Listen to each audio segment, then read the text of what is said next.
سلام ستړي نشئ، وخت مو پخیر. د آزاد میډیا یوټیوب چینل خبري سرویس ته ښه راغلاست. ایران کې د افغانانو شکنجې طالبانو د اوبو په هکله مهم اقدام وکړ. طالبان وایي چې دوی د سلما بند څخه د ګټې اخیستنې پوره هڅه کوي او تازه یې د دې بند دریم توربین هم فعال کړی دی.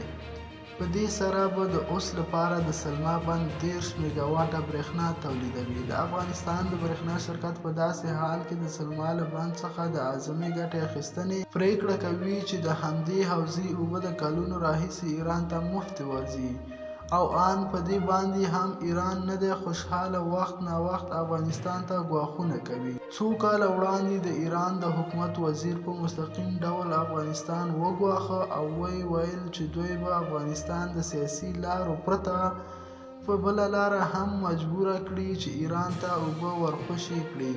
قدرمنو اورېدونکو، تاسو د دې موضوع په هکله څه نظر لرئ؟ نظریات مو له موږ سره په کمنټ کې شریک کړئ. لایک او چینل سبسکرایب